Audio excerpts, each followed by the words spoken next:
There was a secret clause in Kevin Costner's Yellowstone contract that nobody talks about. It gave him power the studio never wanted him to have. For years, they tried to break him. They delayed the scripts. They changed shooting schedules. They even threatened to kill off his character in the most humiliating way possible. But Costner had protection they didn't know about. When he finally used it, the whole show imploded. What he revealed in that final Instagram video was just the beginning. The real reason he'll never return involves secrets that could destroy careers. Kevin Michael Costner was born on January 18, 1955, in Linwood, California. His father Bill's rise from digging ditches to becoming a utilities executive for Southern California. Edison showed the classic story of working hard to move upward. Sharon Ray's job gave her an intimate view of struggling families, and that sense of empathy carried into Kevin's own outlook. Kevin's childhood was marked by constant moves as his father climbed the ranks at the utility company. Each promotion meant another relocation, and Kevin described himself as feeling like an army kid, always the new kid at school. The family lived in Linwood, then Compton, where he spent his middle school years, followed by Ventura, Visalia, and finally back to Orange County. In Visalia, he attended Mount Whitney High School and played in the marching band.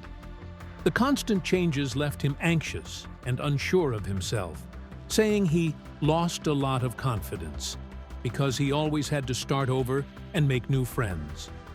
But the experience gave him sharp observational skills and a strong sense of empathy, qualities that later shaped his acting. Though he struggled in school and was often called a poor student, Kevin showed a surprising artistic side. He excelled in sports, playing basketball, football, and baseball, even though he stood only 5 feet 2 inches tall when he graduated high school at age 18. He took piano lessons, wrote poetry, and sang in the choir at the First Baptist Church. These interests gave him a creative outlet that most people around him never knew he had. That same year, he built his own canoe and paddled down rivers that Lewis and Clark had once traveled on their way to the Pacific. It was a bold adventure that showed his love for American history and the frontier spirit. Watching How the West Was Won in 1962 only deepened this passion. Still, he kept much of his creativity private, feeling pressure to fit into the expectations of a young man growing up in 1970s California. In 1973, Kevin graduated from Villa Park High School in Villa Park, California.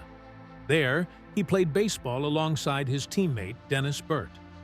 Soon after, he enrolled at California State University, Fullerton, where he earned a Bachelor of Arts degree in business in 1978.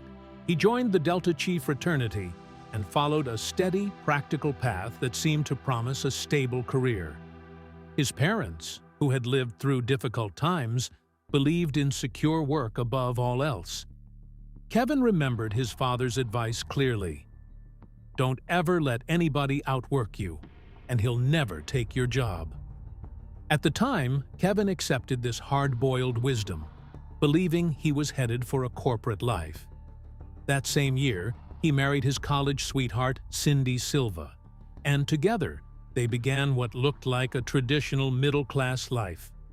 What few people knew was that during his last year at Cal State Fullerton, Kevin had quietly started taking acting classes.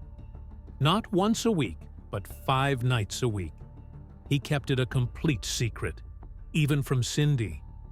He even auditioned for an off-campus play, Rumpelstiltskin, and though he didn't get the part, he was hooked. This double life showed just how serious he was becoming about acting, even while outwardly preparing for a business career. In 1978, Kevin and Cindy were married, setting off for their honeymoon in Puerto Vallarta, Mexico. They had little money, and when they returned, they had to take an $8 bus ride from LAX to Anaheim, with all their belongings packed into a single suitcase. Cindy supported the young couple by working in marketing for Delta Airlines, while Kevin quietly dreamed of Hollywood. Their marriage would last 16 years until their divorce in 1994, which ended with an $80 million settlement, one of the most expensive in Hollywood at the time. The most remarkable moment of that honeymoon trip came on the flight home. Kevin noticed legendary actor Richard Burton sitting just rows away. Burton had bought all the seats around him for privacy, but Kevin, then 23 years old, gathered the courage to approach him. He admitted softly, "I was hoping to become an actor, and, well, you're a celebrated actor, but you've had a lot of marriages and a lot of drama. I just want to know, does that kind of life follow an actor? I want to have a life that's not filled with drama." Burton looked at him and replied, "You have green eyes. I have green eyes. I think you'll be fine." The conversation lasted about 20 minutes and left Kevin with a quiet but powerful sense of encouragement. Later, when the plane landed, Kevin and Cindy waited for their bus on the curb, sitting on their single suitcase. Out of nowhere, Burton's limousine stopped in front of them. The tinted window rolled down, and Burton leaned out with a simple message, "Good luck to you." Then the car drove away. Kevin would never see him again, but that moment stayed with him for life. After graduating, Kevin briefly worked as a marketing executive in 1978, but it lasted only 1 month. The job kept him from auditions and acting classes, and he realized quickly that the corporate path was not for him. He later admitted he hadn't even told Cindy how serious he was about acting until then. Soon, he took a job as a stage manager at Raleigh Studios in Hollywood, which allowed him to stay close to the industry while continuing classes. He supported himself with jobs as a truck driver, fishing boat worker, carpenter, and even a Hollywood tour guide. These years were difficult, but Cindy stood by him, and every small acting role helped them survive. His first film appearance came in Sizzle Beach, USA, shot between 1978 and 1979 and released in 1981. Costner was embarrassed by the low-budget romantic comedy, especially the sex scenes, and later tried to buy the rights to keep it from being shown. The company refused, and in 1986 they re-released it to take advantage of his growing fame. It became something of a cult oddity and even appeared on Mystery Science Theater 3000 in 1993. Everything changed in 1985 when he starred as Jake in Lawrence Kasdan's western Silverado. Kasdan had promised Kevin a good role after most of his scenes were cut from The Big Chill 2 years earlier, and he delivered. In Silverado, Kevin played a lively, unpredictable gunfighter whose energy stole the spotlight, even in a cast that included Kevin Kline, Scott Glenn, Danny Glover, and Jeff Goldblum. The film earned $32.2 million during its run in 1,190 theaters, and though it wasn't a massive hit, critics and industry insiders noticed Kevin's charisma immediately. Kevin Costner's big break came in 1987, but it almost didn't happen. He wasn't the first choice for either of the roles that made him a star. Don Johnson, who was famous for Miami Vice at the time, was offered the lead role of Elliot Ness in The Untouchables, but turned it down because he didn't want to be typecast as a lawman. Director Brian De Palma wasn't convinced about Costner either until Steven Spielberg and Lawrence Kasdan persuaded him to give the relatively unknown actor a chance. It was a gamble that paid off. The Untouchables went on to earn $106.2 million worldwide and received 4 Academy Award nominations. Sean Connery won Best Supporting Actor for his role, and Costner suddenly had everyone's attention. That same year, he proved he wasn't just a one-role wonder with no way out. In this Cold War thriller, he played Lieutenant Commander Tom Farrell opposite Gene Hackman. The film earned a 77 Metascore and a 7.1 rating on IMDb from more than 52,000 voters, showing audiences that he could move easily between crime dramas and psychological thrillers. Having two major studio successes in one year instantly made him one of Hollywood's most sought-after stars and set the stage for his dominance in the late 1980s. In 1988, he took on Bull Durham, a film that nearly never got made. Writer-director Ron Shelton had his script rejected by every major studio not once, but twice. Even with Costner's enthusiasm for the story, no one wanted to take the risk. Eventually, the film was made on a tiny budget of about $6 to $9 million. To everyone's surprise, it became a cultural hit, grossing over $50 million in North America. That was more than 8 times what it cost to make. It didn't stop there. Sports Illustrated later ranked it as the #1 greatest sports movie of all time. Bravo put it at number 55 on its 100 funniest movies list, and the American Film Institute ranked it number 97 on its list of 100 years, 100 laughs. Rotten Tomatoes even listed it as #1 among the 53 best-reviewed sports movies. The success of Bull Durham set the stage for Field of Dreams in 1989. Together, these films became known as part of his baseball trilogy, with later projects cementing that legacy. What makes this story so remarkable is how close Hollywood came to turning down two of the most beloved baseball movies ever made. Without Costner's persistence, audiences might never have seen some of the most memorable sports films of the era. By 1990, Costner was ready for more than just starring in films. He joined forces with producer Jim Wilson to create TIG Productions. The timing was no accident. At the very height of his fame, Costner wanted control over the stories he told. Their first project was the ambitious Dances with Wolves. Major studios were hesitant to back it, so Costner and Wilson took a huge risk. They sold foreign rights first, which covered 40% of the budget before they even had a studio deal. This forced Orion Pictures to negotiate from a weaker position just weeks before filming started.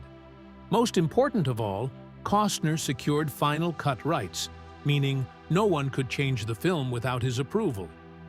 That kind of power was almost unheard of for a first-time director.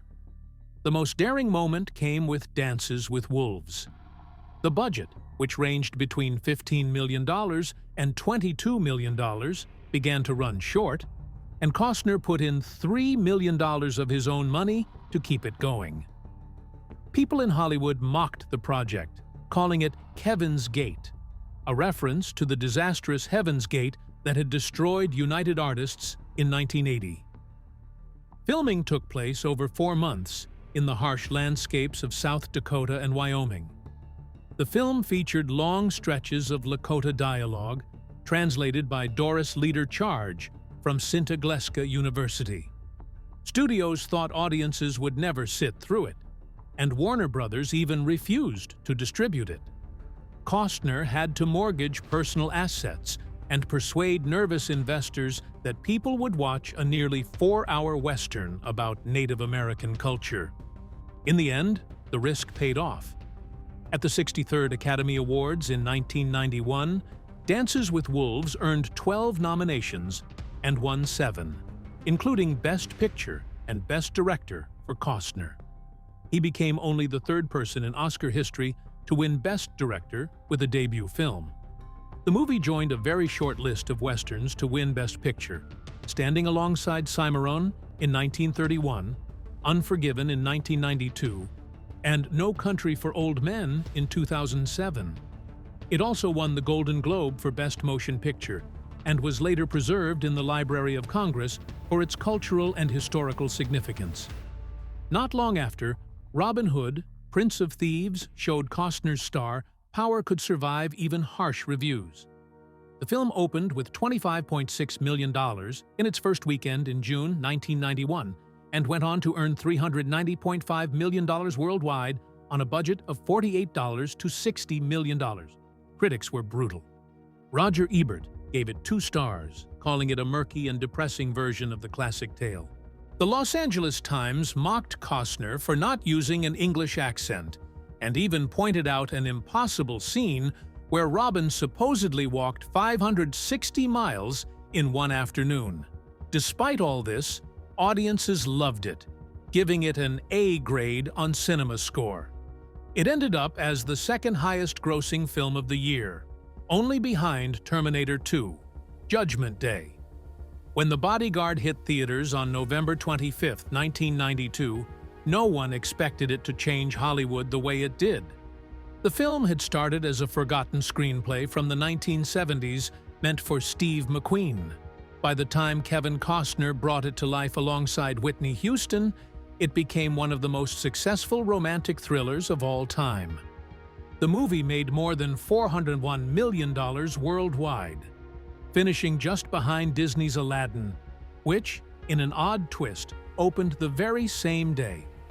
In the United States and Canada alone, it earned almost $122 million and held a spot in the top 10 for 10 weeks straight. But the movie wasn't the only phenomenon. It was Whitney Houston's soundtrack that truly took over the world. It sold more than 45 million copies across the globe, making it the best-selling movie soundtrack in history. In December 1992, the album sold 831,000 copies in just 1 week, breaking every record since Billboard began electronic tracking. Her single, I Will Always Love You, shattered its own records, moving 2.1 million copies, including 577,000 in just 7 days. The album stayed at #1 for 20 weeks between December 1992 and May 1993, and even became the first to sell over 1 million copies in a single week, when it moved 1.06 million units in January of 1993. As Costner enjoyed this enormous success, he made a bold career move the following year. He teamed up with Clint Eastwood for the 1993 film A Perfect World. The project had been turned down by Steven Spielberg, who chose to direct Jurassic Park instead. Eastwood agreed to direct but didn't want to act, preferring to avoid the stress of handling both roles. Costner, however, saw the power of putting Eastwood back on screen and spent weeks working with screenwriter John Lee Hancock to expand Eastwood's character. He wasn't trying to make his own role bigger, but instead wanted to give Eastwood a part layered with redemption and emotional depth. The gamble worked. Eastwood was drawn in, and together they created a film that earned $135 million worldwide. Critics praised Costner's performance for showing a depth many hadn't expected from him. At the time, Costner wasn't just a star. He was one of the highest-paid actors in Hollywood. For The Bodyguard, his deal earned him between $20 and $30 million, with profits included. Just 2 years earlier, Robin Hood, Prince of Thieves, had given him an extra $40 million through a smart back-end deal. By 1995, even with the troubled production of Waterworld, he still secured a salary of $14 million. Only a handful of actors in the early 1990s could command that kind of money. Studios were willing to give him not only massive paychecks, but also creative control, knowing that his name alone could guarantee international box office success. This success came with a price. Costner became known for his perfectionism and his insistence on controlling nearly every aspect of a film. He was deeply involved in scripts, editing, and the overall vision. He admitted that he refused to let anyone make changes behind his back, explaining that if the story wasn't given the chance to shine, both the film and its audience were cheated. His attention to detail could be exhausting for those around him, but his track record made people willing to endure it. On The Bodyguard, his demand for authenticity and emotional honesty gave the film the romantic tension audiences believed in. Behind the cameras, though, his personal life began to unravel. In 1994, after 16 years of marriage, Costner and his first wife, Cindy Silva, divorced. The settlement was a staggering $80 million, one of the largest in Hollywood history. They had met in college, long before he was a household name, and together they had 3 children: Annie, Lily, and Joe. The divorce not only cost him a fortune, but also shook his sense of stability. He later admitted it was one of the hardest periods of his life. Things only got tougher when Waterworld hit theaters in 1995. Billed as the most expensive film ever made at the time, its budget ballooned from $65 million to an unbelievable $175 million. Filming on the open ocean caused endless delays, from unpredictable weather to equipment breakdowns. Costner clashed with director Kevin Reynolds, and the production became infamous for its problems. Even though the film earned $264 million worldwide, its massive costs meant it was labeled a failure. Critics mocked it, and the industry saw it as a symbol of Hollywood excess. That same year, Costner admitted he was living through his hardest year yet. He spoke openly about the pain of losing his marriage and watching Waterworld collapse under its own weight. He described feeling like a series of disasters had all struck at once. The divorce left him seeing his children only half as often, which he called a huge loss. Not long after, he began a short and controversial relationship with Bridget Rooney, a member of the famous Rooney family behind the Pittsburgh Steelers. Their romance made headlines when she revealed she was pregnant, insisting she was certain Costner was the father.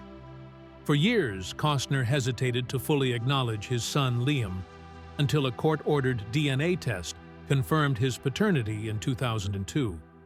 He later established a trust fund and visitation rights, but the scandal had already fueled months of gossip. By 1997, Costner made one of his riskiest choices yet, with The Postman, a film he directed, produced, and starred in. He poured much of his own money into its $80 million budget, convinced it would be a triumph. Instead, it was a disaster, earning just $20 million worldwide. Its Christmas release against Titanic made the failure sting even more, and critics tore it apart for its long runtime and heavy-handed story. The humiliation reached a peak in 1998 when The Postman swept the Razzie Awards, winning every category it was nominated for, including Worst Picture, Worst Actor, and Worst Director. Overnight, the man who had been Hollywood's most bankable star became a punchline. Yet Costner wasn't finished. In 2003, he directed and starred in Open Range with Robert Duvall. The Western, made on a modest budget, received glowing reviews and proved he still had the ability to create meaningful films. Though not a blockbuster, it earned back more than double its budget and showed that Costner could recover from past failures. Through the late 1990s and early 2000s, he took on more supporting roles, slowly rebuilding his reputation. Films like 13 Days, The Upside of Anger, The Guardian, and Mr. Brooks reminded audiences of his range. He was no longer the unstoppable leading man of the early 1990s, but he was proving himself again as a serious actor. Kevin Costner's big Emmy win for Hatfields and McCoys was never a sure thing, which made it even more remarkable when it happened. The History Channel miniseries told the story of one of America's most famous family feuds and drew an audience of 14.3 million for its finale, breaking records for basic cable. What made the victory even more surprising was that Costner's main competition came from his own co-star, Bill Paxton, who played his rival in the series.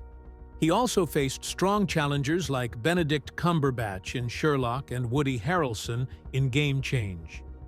But his performance as Ant's Devil Hatfield proved impossible to ignore. The win marked a turning point for Costner, showing that after decades in film, he could just as easily dominate television, paving the way for what came next. That next chapter arrived with Yellowstone. At first, the show almost didn't happen. Taylor Sheridan pitched it to HBO, which passed. It eventually landed at Paramount Network, a channel desperate for its first major hit. No one could have predicted that Yellowstone would become cable's most-watched show. It premiered in 2018 and went on to spark an entire franchise with 1883, 1923, and more spin-offs on the way. The show's popularity only grew, drawing 21 million viewers for its Season 5 premiere in 2024. At 63, Costner found himself at the center of a cultural phenomenon, proving that his career was far from winding down. His success on Yellowstone led to another milestone. In 2023, Costner won the Golden Globe for Best Actor in a Television Drama. The moment was bittersweet, though. Severe weather kept him stranded in Santa Barbara, so he couldn't attend the ceremony. Regina Hall accepted the award on his behalf, as he later shared a heartfelt message with fans online. The award was historic, making him the first actor from Yellowstone to ever win a Golden Globe. It was a moment that showed the show had finally earned the recognition it deserved from Hollywood's awards circuit. While his career was soaring, his personal life was also in the spotlight. With his wife Christine Baumgartner, Costner raised 3 children. He gave his son Hayes a Western-inspired name he planned to use in a film, and even cast him in a small role in his massive project, Horizon. Their life was as lavish as Hollywood could offer, with multiple homes, private planes, and luxurious vacations. But behind the glamorous surface, their marriage was unraveling. In 2023, Baumgartner filed for divorce after 18 years together. The fight that followed was bitter, stretching over months and involving battles over child support, property, and even household items. Court documents revealed the couple's extravagant lifestyle, and Christine's request for nearly $250,000 a month in child support became a flashpoint. The divorce was finalized in early 2024, but it left emotional scars and financial pressure that Costner carried into his career decisions. Much of that pressure came from Horizon, an American saga, the passion project he refused to abandon. Determined to bring his 4-part Western epic to life, Costner risked more than most actors ever would. He didn't just invest $20 million, as many believed. He mortgaged his $50 million Santa Barbara estate and put in $38 million of his own money. When Disney backed out, he spent years searching for partners, telling investors at Cannes that he had put everything he had into the film. The gamble was breathtaking, with a total budget climbing past $100 million. It was a bold move that showed his faith in the project, but also the enormous risks he was willing to take. At the same time, his relationship with Taylor Sheridan and Paramount was falling apart.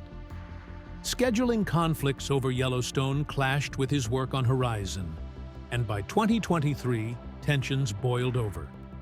Costner felt betrayed, telling Deadline he had taken a beating from the studio.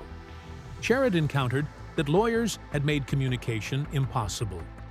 Reports claimed Costner offered only a week of filming, while he argued that delays were caused by Sheridan's slow script writing.